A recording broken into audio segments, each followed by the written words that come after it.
यह कहानी शुरू होती है राजस्थान के थार के रेगिस्तान से।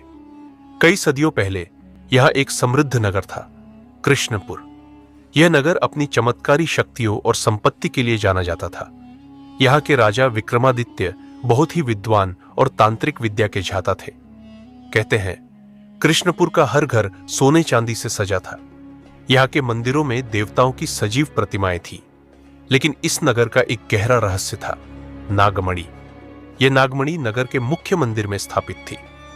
माना जाता था कि इस मणि की रक्षा स्वयं नागदेव करते हैं और यदि कोई इसका गलत प्रयोग करे तो पूरा नगर नष्ट हो सकता है। एक दिन राजा विक्रमादित्य के राज्य में एक तांत्रिक आया, काल भैरव। वह इस नागमणि को पाना चाहता था ताकि असीम शक्ति प्राप्त कर सके। उसने गुप्त मंत्रों से नगर पर अंधकार फैलाना शुरू कर दिया। राजा ने तांत्रिक से युद्ध किया, लेकिन नागमणि की शक्ति को बचाने के लिए राजा ने अंतिम उपाय अपनाया, पूरे नगर को ही भूमि में समा देना। रात के अंधेरे में भूकंप जैसा कंपन हुआ। कृष्णपुर नगर धरती में समा गया।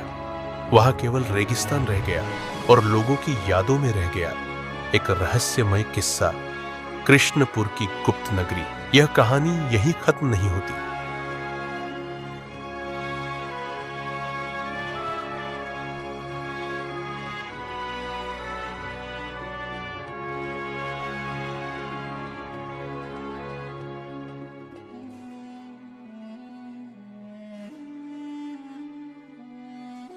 वर्तमान में एक इतिहासकार डॉक्टर अजय राणा को एक पुरानी पांडुलिपि मिलती है, जिसमें लिखा होता है, जब चंद्र ग्रहण और शनि की युति एक साथ होगी, उस रात कृष्णपुर का द्वार खुलेगा और सत्य बाहर आएगा।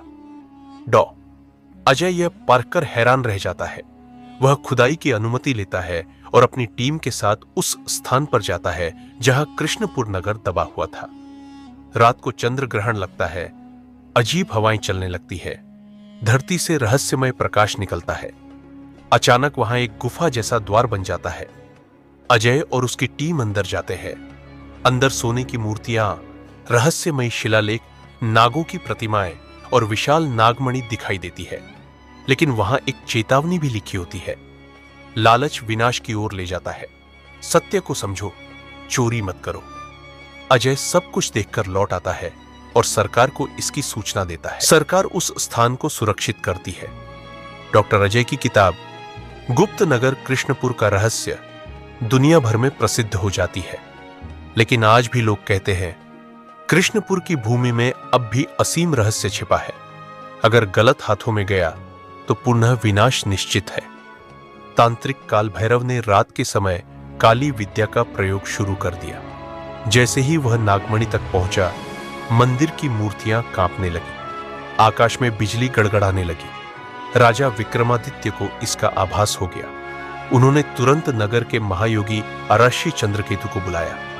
अराशी ने चेतावनी दी, यदि नागमणि को छेड़ा गया तो यह पूरा नगर धरती के नीचे समा जाएगा।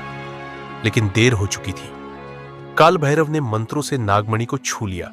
उसी समय आसमान से काली आंधी आई। धरती फटने लगी।